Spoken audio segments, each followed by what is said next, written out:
Begitu kau bayangkan menikah hanya tempat tidur, maka siap-siap kau kecewa. Kenapa? Tidak lama itu nikmatnya begitu. Tanya bapak tak? Tanya. Tidak lama itu. Makanya disebut bulan madu. Tidak disebut tahun madu. Bulan madu saja.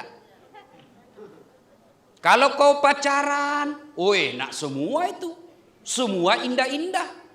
Mau tidur, bang jangan lupa berdoa ya. Itu sebelum dinikahi. Sudah nikahi, macam-macam keluar semua aslinya. Waktu dipacari, tabe endi, hati-hati. Ada batu deh, itu waktu dipacari. Sekali sudah dari istri, tahan tuh kakinya. Di mana kau simpan matamu goblok? Itu. Maka siaplah kalian menghadapi masalah. Jangankan kita manusia milenial seperti Adinda, Nabi aja kurang apa Nabi ibadahnya? Kurang apa cintanya Allah kepada Nabi? Nabi Isra Mi'raj bukan Nabi yang pertama salam, Allah dulu yang bersalam kepada Nabi karena cintanya Allah. Assalamu alayka ayyuhan nabiyyu wa rahmatullahi wa barakatuh. Itu cintanya Allah kepada Nabi. Tapi apakah Nabi tidak ada masalah rumah tangga? Penuh dengan masalah. Masalah apa? Dengar adek, calon pengantin. Satu, masalah yang pertama kau hadapi kesetiaan. Apalagi kalau istrimu cantik. Masalah. Digoda orang. Apalagi kalau suaminya jelek. Ini masalah pak. Gitu. Alhamdulillah ini suami gagah, istri cantik. Nasa ngoge isi tamangengi. Klop. Tapi apakah istri cantik, suami cantik tidak masalah? Masalah, digoda orang. Berarti bagus kalau istri jelek. Kita lagi yang malu jalan sama dia. Juluan aja deh, nanti kita ketemu. Nah, nikah kesetiaan pasti. Apalagi kalau suaminya pejabat. Apalagi kalau suaminya orang kaya, makin banyak masalah. Masalahnya adalah bukan suamimu, tapi bagaimana kau jaga suamimu. Suami cakep, pejabat, orang kaya, makin sulit menjaganya. Bagaimana cara menjaga suami, Ustaz? Apakah setiap saat video call? Pak, di mana kok? Di kantor. Oh, jengkel itu suamimu kok kalau begitu. Kau pikir dia tahanan kota? Ada juga perempuan begitu. Dia kira kita ini perampok. Sedikit-sedikit periksa HP. Bagaimana kau tidak dibohongi kalau setiap saat kau terpisah HP tak? Sampai di kantor suaminya baik-baik duduk. Pasti ada lagi sekretarisnya. Pasti ada lagi. La haula wala quwata illa billah. Lalu bagaimana menjaga suami? Jaga hatinya. Fisiknya kau jaga, cerdas kau periksa HP-nya, 10 HP-nya. Lalu bagaimana cara menjaganya? Jaga hatinya. Bagaimana? Buat dia terpesona dan jatuh cinta sepanjang saat. Gimana caranya Ustaz? Bukan cantiknya. Tapi apa? Ketentraman jiwanya pelihara. Ibu cantik, tapi kasar ngomong, lewat. Jangan ketawa, saya serius ini bu. Lalu bagaimana kalau saya mau jaga suamiku Ustaz?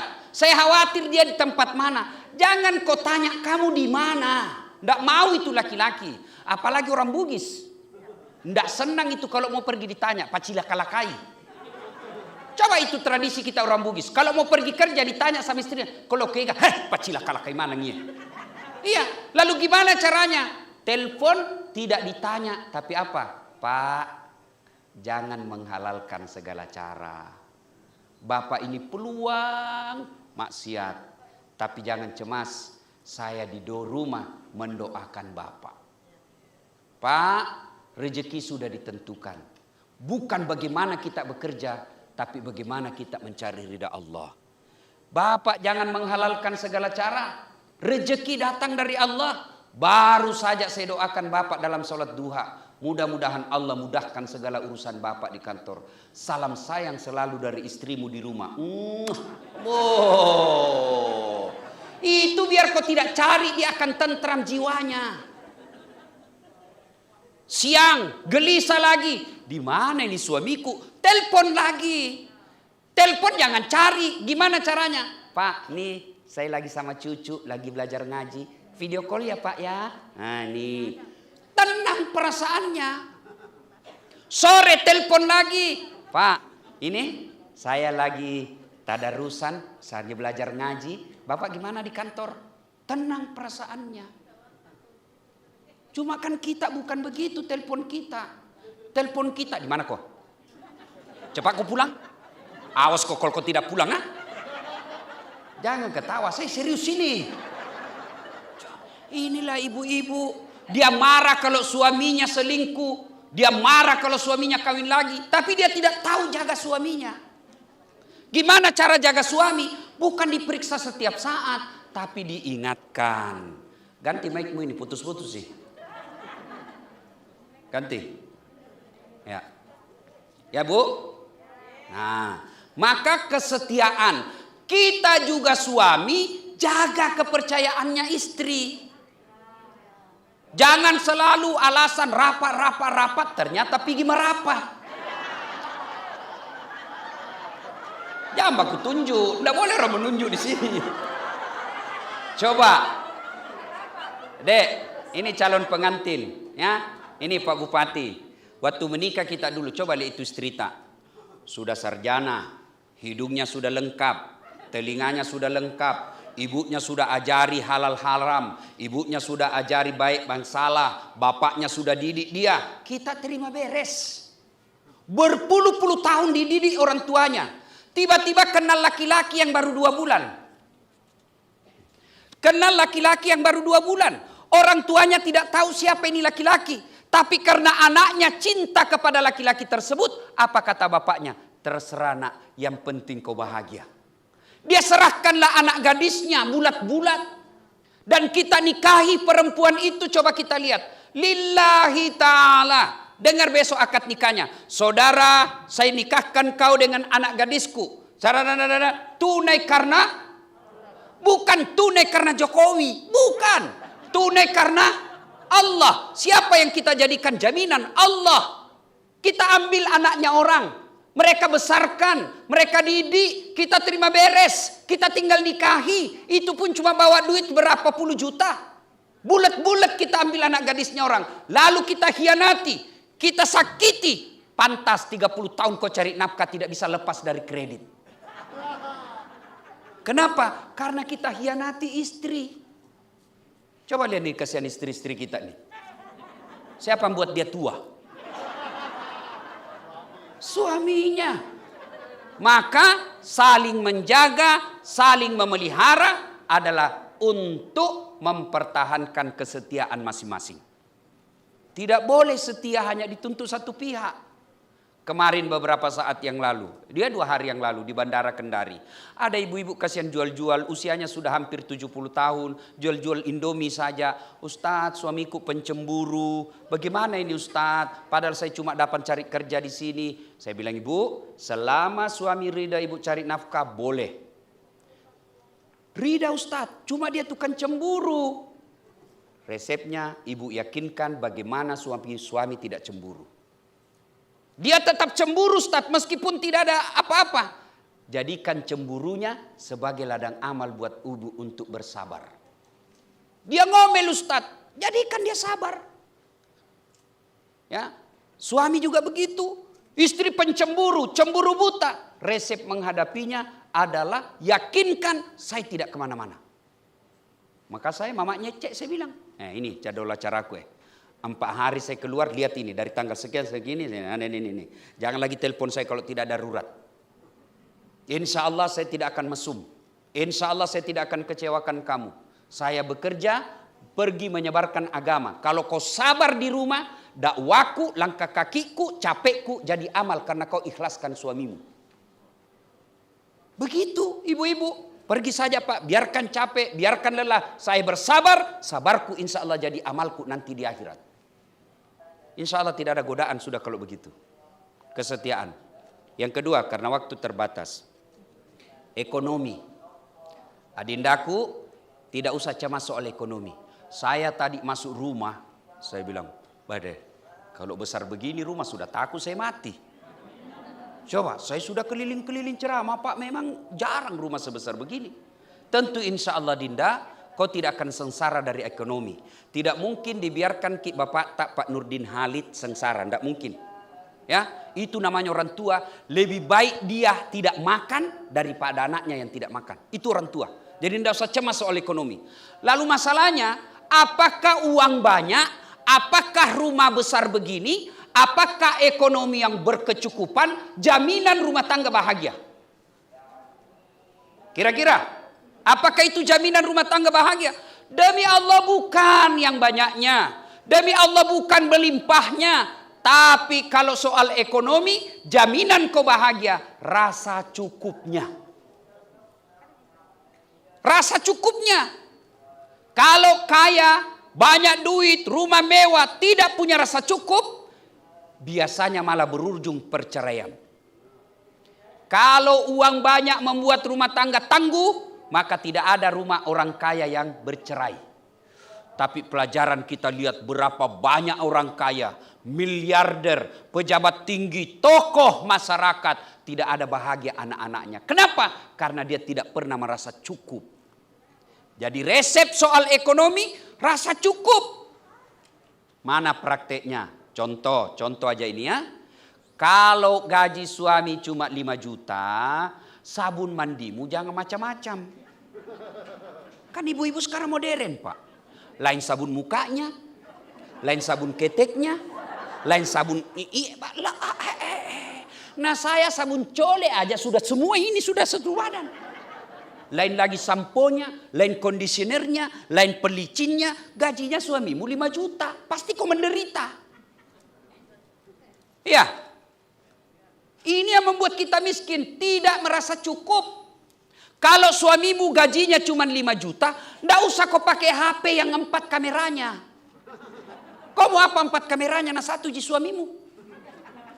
Kecuali 4 istri ya 4 kameranya. Istri pertama kamera 1, istri kedua kamera 2. Ya cuma 1 istri ngapain 4 kamera? Jangan ketawa, saya serius ini Bu. Mau lagi contoh yang namanya tidak mensyukuri. Ya, tidak pernah merasa cukup. Coba lihat lagi. Gajinya suaminya cuma 5 juta. Lagi merintis dia berumah tangga. Pak, belikan saya kasihan jilbab. Ya namanya suami, ya dibelikanlah jilbab. Sudah punya jilbab, selesai masalahnya. Muncul masalah baru. Pak, masa jilbabku tidak sesuai warnanya tasku? Ah, muncul beli tas. Sudah beli tas, selesai. Nah bilang, masa jilbab sama tas tidak serasi dengan sepatu? Muncul lagi, beli lagi sepatu. Sudah dilengkapi semua. Nah bilang, masa cuma 1 pasang setiap pengantin itu terus saya pakai? Coba. Inilah yang disebut tidak merasa cukup. Rasulullah, Bapak Ibu, itu rumahnya Nabi Bu. Kalau baca kisahnya itu, riwayat hidup Nabi yang dikarang oleh Muhammad Haikal. Itu rumahnya Nabi kalau beliau berdiri, kepalanya Nabi tersantuk di langit-langit rumahnya. Kalau beliau sholat tahajud bersama Aisyah, itu kakinya Nabi digili-gili oleh anunya Aisyah. Kenapa? Karena menyentuh kepalanya Aisyah. Begitu kecilnya kamarnya Nabi. Tapi begitu kecil kamarnya, beliau selalu mengucapkan baiti jannati, rumahku laksana sorga bagiku. Ada orang mobil melimpah, mobilnya harga miliaran, bukan 1 unit, beberapa unit. Kamarnya mewah, tapi kok kenapa tidak pernah kebahagiaan dalam rumah tangga? Kenapa? Karena bukan memang uang yang banyak menjadi kebahagiaan, tapi rasa cukup. Yang ketiga masalah dalam rumah tangga. Penyatuan 2 keluarga. Pak Nurdin Halid punya keluarga besar. Calon Baisan punya keluarga besar. Menyatukannya bukan pekerjaan gampang. Untuk menyatukannya ini bukan pekerjaan gampang. Apalagi 2 suku yang berbeda. Bugis ketemu Padang. Oh susah itu Pak. 1 Bugis boros, 1 Padang irit. Enggak, susah itu ketemunya Pak. Iya, iya toh. Maka untuk menyatukan dua keluarga ini, apa resepnya? Masalah-masalah dalam rumah tangga ini, apa resepnya? Dasat ada masalahmu, Bapak Nurdin Halid ada masalah. Allah tidak mengatakan Pak Nurdin Halid ada masalah jadi ketua umum Golkar dulu. Tidak. Dasat ada masalahmu kau jadi ketua MUI dulu. Tidak. Allah cuma minta dua. Ista'inu bis-sabri was-salah. Sabar, sabar, sabar. Perbaiki solatmu. Saya yang selesaikan masalahmu. Apakah orang solat tidak ada masalahnya? Ada masalahnya. Cuma kalau dia solat, Allah yang bantu selesaikan. Kalau Allah yang bantu selesaikan, kecil punya anak. Mana bisa punya anak sudah tua istrinya. Itu kata kita. Tapi kalau Allah yang mau, kecil buat Allah. Mana bisa pergi haji, dia cuma pegawai honor. Itu kata manusia. Kalau Allah dia kasih jalan. Orang yang sholat dalam rumah tangganya bukan tidak ada masalahnya. Ada juga masalahnya. Cuma Allah yang bantu selesaikan masalahnya. Apa resepnya menghadapi masalah rumah tangga? Ilmu pertama sabar. Tidak adalah kalah ilmu sabar. Biar dia profesor doktor, biar dia pengusaha sukses, biar dia tinggi jabatannya. Tapi kalau tidak punya kesabaran, rumah tangganya tidak akan bahagia. Dapat istri tukang ngomel. Tidak ada kalah ilmu sabar. Sabar. Karena memang begitu perempuan. Dijelaskan satu, tangkisannya 10. Begitu memang fitrahnya perempuan, ngoceh. Karena kalau dia tidak pernah ngoceh, perlu bawa konsultasi. Ada kelainan itu kalau ada perempuan tidak suka ngoceh. Memang sudah begitu fitrahnya. Maka Nabi katakan, itu perempuan gampang sekali masuk surga. Kalau dia mampu kendalikan mulutnya, gampang dia masuk surga. Maka rumus menghadapi, adek nanti dapat istri, rumus menghadapi kalau istri ngomel, sabar. Bagaimana itu sabar? Diam. Apalagi kalau dia sudah bilang pokoknya, diam aku saja. Tidak masuk media kalnya itu. Diam saja. Saya biasa kalau marah-marah, sudah sayang. Sudah, masih marah, saya buka baju baru saya joget. Berhenti dia marah Pak. Tapi kalau ego masuk, saya yang anak bangsawan, saya yang kaya, saya yang pejabat, saya yang punya duit. Dia saya ingat, saya ambil gini. Nasa ngogi, witok mo iko, witte ite mau pendek derajatmu. Tiba-tiba kau mengatur saya. Oh setan itu sudah ngomong begitu. Maka ngomelnya dia, jadikan ladang amal buat sabar. Begitu juga ibu. Kalau suami tukang marah, suami kasar ngomong, jadikan kasarnya sebagai amal. Gimana caranya? Sabar. Tidak ada sudah kalah itu ilmu sabar. Nah, yang berikutnya, cara menghadapi masalah ini. Setelah tingkatkan kesabaran, apalagi? Perbaiki sholat. Kenapa ya rumah tangga saya tidak pernah bahagia? Sudah punya anak, rumah bagus, punya jabatan. Kok rasanya saya tidak punya suami. Rasanya kok tidak ada istri saya. Tidak usah cari kambing hitam. Tidak usah konsul kiri kanan. Lebih baik periksa sholatnya. Mohon maaf ibu, ibu-ibu paling banyak tidak sholat kalau ada acara seperti ini. Gara-gara apa? Make up. Coba maki. Untungnya sekarang sudah pakai masker. Jadi lebih praktis. Tidak perlu pakai lipstik, tidak perlu kiri kanan. Kan rugi-rugi ditutup juga begini. Lebih ekonomis sekarang. Saya juga terselamatkan dengan masker ini. Kenapa? Tidak kelihatan hidungku yang pesek. Ya? Nah ibu-ibu sabar, kemudian sholat disempurnakan. Bagaimana kalau mau pergi pengantin Ustadz? Nah kita harus dandan. Boleh. Kalau ibu dandan supaya suami bangga, itu pahala. Berdandan untuk menyenangkan suami, pahala. Dengan catatan jangan sampai tidak sholat. Bagaimana caranya Ustadz? Ibu wudhu dulu. Sudah wudhu dandan. Sudah dandan tahan kentut. Karena biar ibu sudah wudhu kentut batal. Dia bilang sedikit aja keluar Ustaz enggak habis biar. Nah, cek dia punya masuk yestas dia udah capu. Bahala. Ya. Nah itu. Bagaimana kalau di pengantin Ustaz? Karena alhamdulillah sekarang enggak ada lagi jabat tangan kan? Nah, enggak ada lagi karena ada corona. Kalau nanti lepas corona jabat tangan, berbeda pendapat ulama. Syafi'i batal wudhu. Imam Ahmad selama tidak nafsu tidak batal. Ya. saya wasiatkan kepada Dindaku besok, jangan sampai besok gara-gara make upnya istri tidak sholat duhur dan tidak sholat asar. Ingatkan baik-baik. Jangan sampai kita awali rumah tangga, satu di antara kita sudah tidak sholat. Bagaimana mau baik awalnya kalau perjalanannya kalau awalnya kita sudah lupa sholat. Ya?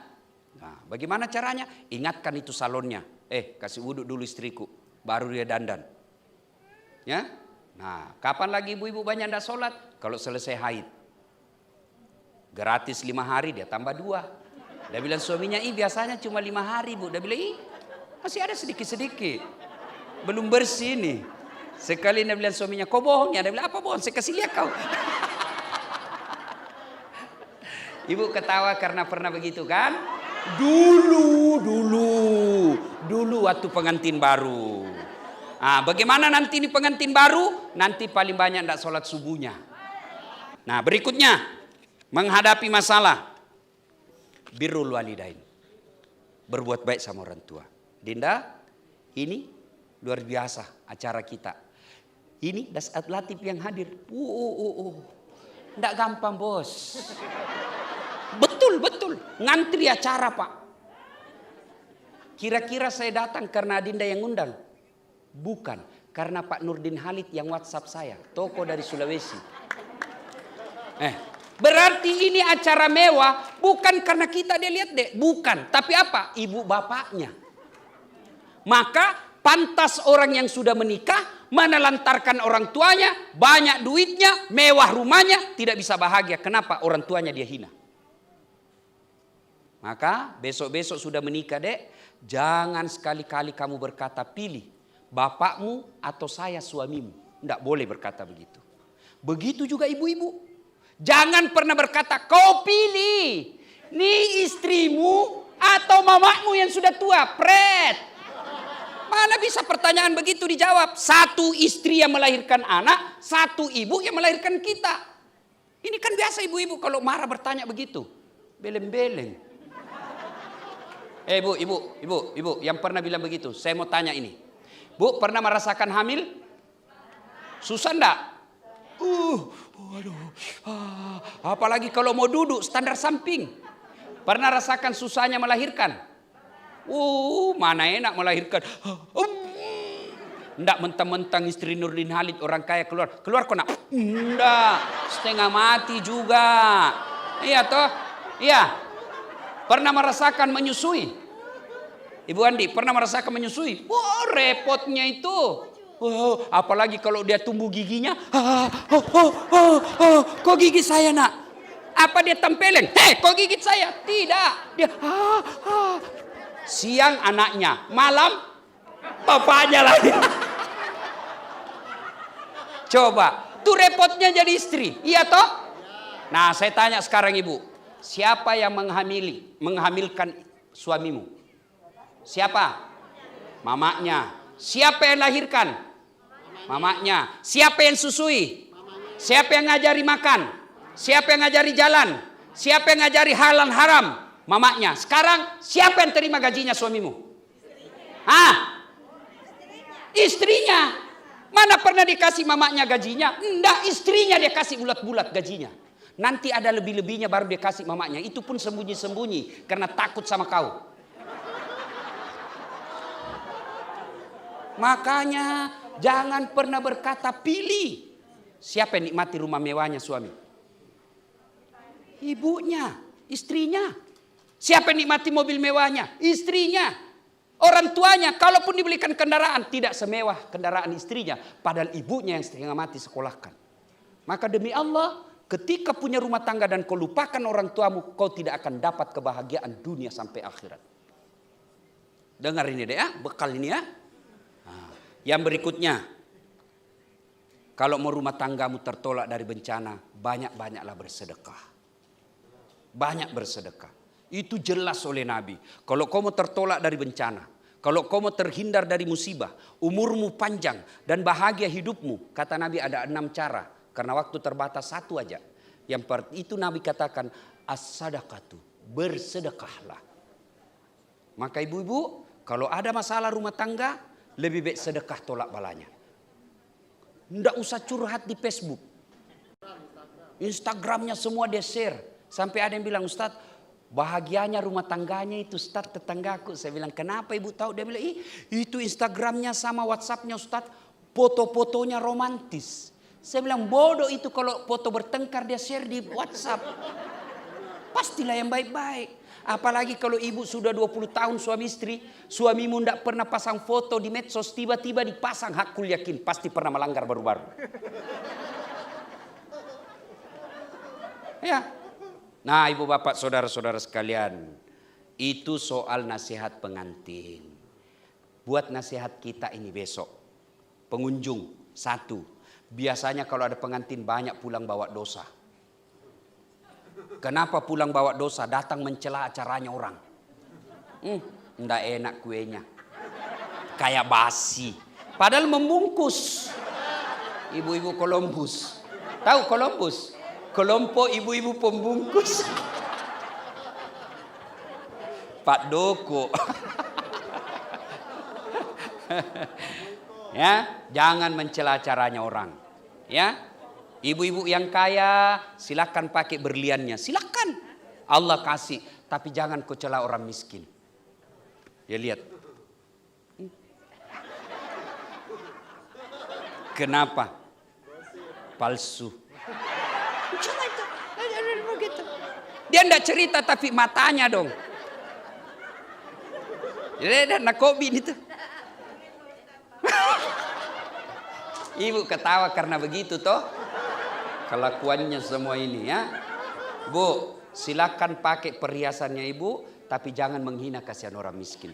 Mereka juga mau pakai tapi Allah batasi. Allah pilih ibu pakai berlian, maka hormati mereka yang tidak. Dua, biasanya kalau ada acara pengantin banyak yang praktek-praktek mubazir. Kue terutama. Air paling sering jadi korban itu air gelas. Belum habis cocok lagi. Belum habis itu uang semua dibeli orang. Sate. Kalau satu tusuk bisa dimakan, jangan ambil dua. Karena kalau sudah keluar itu dan disimpan di piring, berhenti kau makan, sudah jadi sampah itu. Padahal itu duit. Lebih tambah daripada ambil sisa. Sisa itu praktek perbuatan setan. Kita praktek nanti kalau makan. Ya. Yang ketiga, biasanya kalau ada acara begini banyak yang tidak sholat. Tolong nanti ini, tolong ibu-ibu terutama. Sholat ibu, jangan sampai acaranya orang tidak berkah gara-gara tamunya tidak sholat. Yang keempat, biasanya kalau ada acara begini banyak tersinggung pulang.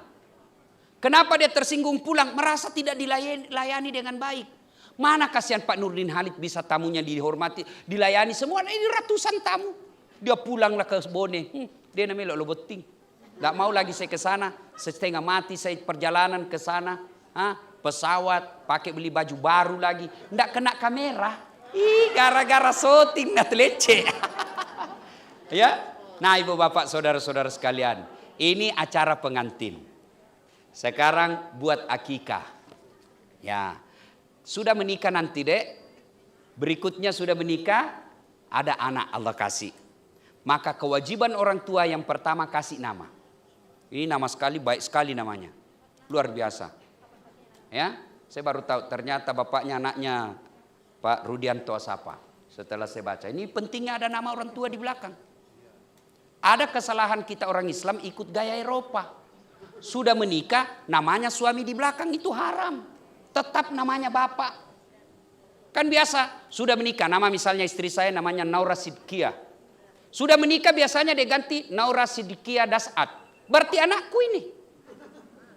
Enggak, boleh ada suami di belakang namanya, tetapi namanya Naura Sidkia, suaminya, istrinya Dasat Latif. Boleh. Ada di situ istrinya Dasat Latif. Naura Sidkia, istrinya Dasat Latif. Boleh. Supaya orang jelas bahwa Dasat Latif istrinya ini. Coba. Lahir istri saya namanya Naura Sidkia. Anak saya kasih nama Naura Nasira. Bapak mamanya Naura Sidkia Nasrun. Saya anakku Naura Nasira Dasat. Ya begitu. Jangan sudah menikah langsung nama suami. Salah itu, haram hukumnya mengubah nasab kita. Dua. Kasih nama yang baik. Nama itu adalah doa. Ketika namanya perempuan kasih nama mutmainnah, artinya jiwa yang tenang. Setiap orang panggil, oh mutmainnah, orang doakan, wahai kau jiwa yang tenang. Berikutnya nafkah. Nafkah tidak usah cemas. Siapa sangka Pak Nurdin Halid punya rumah seperti ini sekarang? Dari mana dapatnya? Bukan titipan dari bapak, tapi dari mana? Karena bapaknya mendidik dengan baik. Karena kalau didik anak dengan baik, tidak usah cemas soal isi perut. Jangankan kita manusia, sarjana punya kaki, punya tangan, punya mata, cicak dijamin rezekinya oleh Allah. Tahu cicak ibu? Tahu? Apa dia makan itu cicak? Hah? Apa? Masuk akal enggak? Satu terbang, satu cuma di dinding jalan. Tapi Allah Maha Kaya. Apa lagu kita waktu kecil? Cicak-cicak di dinding, diam-diam merayap. Datang seekor nyamuk, nyamuk yang datang. Tidak dikatakan lagu cicak lompat ke nyamuk. Enggak dapat dia, kasihan, patah-patah kakinya. Allah yang jamin rezekinya. Itu enaknya lagu-lagu zaman dulu. Kita waktu kecil kan lagunya lagu begitu. Kalau sekarang lagunya anak-anak apa? Pikiranku tak dapat ku mengerti. Kaki di kepala, kepala di kaki. Pantas kodongo.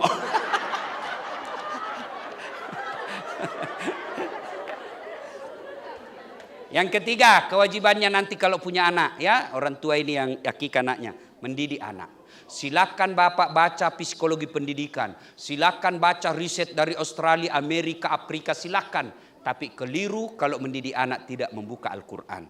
Allah titipkan satu surah, metode dan tata cara mendidik anak, yaitu surah Luqman. Baca itu, jelas di situ poin-poinnya. Satu, anak diajari dengan la tusyrik billah, jangan kau serikatkan Allah. Maka segini ini anak-anak kecil-kecil begini kan, dia senang dengar lagu. Maka ajari lagu Islam dengan lagu. Tuhan saya Allah, Allah Tuhan saya, kalau bukan Allah, bukan Tuhan saya. Dari lagu kita tahu akidah. Nah ibu bapak saudara-saudara sekalian, dan pada akhirnya semua ini bisa terwujud kalau kita dapat hidayah dari Allah Subhanahu wa ta'ala. Bagaimana cara memperoleh hidayah? Harus kita jemput, harus kita minta, dan itulah kekuatan doa. Maka nanti selesai menikah, ada masalah, banyak-banyaklah berdoa. Dan doa paling mustajab adalah ketika kita sujud terakhir dalam sholat. Alhamdulillah ini semua ibu-ibu rajin berdoa. Bahkan dalam 1 jam dengar ceramah ini banyak doanya. Tapi sayang 1000 sayang, doanya di status. Ya Allah lindungi suamiku. Pergi suaminya, ya Allah rahmati pekerjaannya. Tapi di mana statusnya? Sibuknya itu Tuhan mau baca statusmu. Maka berdoa ketika selesai sholat, dan berdoa itu Dinda tidak harus pakai bahasa Arab. Boleh berdoa dengan bahasa kita masing-masing. Ya Allah rahmati rumah tanggaku. Ya Allah bahagiakan rumah tanggaku. Ya Allah lindungi keluargaku. Boleh berdoa begitu. Tapi demi Allah doa tidak diijabah tanpa sholat. Karena sholat adalah kunci dari semua kebaikan kita. Demikian, mudah-mudahan ada manfaat. Terima kasih atas segala perhatian. Mohon maaf atas kekurangan. Mari kita tutup ini dengan bersama-sama berdoa. Mudah-mudahan acara ini berkah. Dan keluarga pengantin insya Allah diberkahi keturunan yang soleh dan soleha. Dan keluarga besar sahibul bait dikumpulkan di akhirat. Kita bersama dengan Rasulullah minum di air telaga Al-Kautsar. Amin. A'udzubillahi minasyaitonirrajim. Bismillahirrahmanirrahim.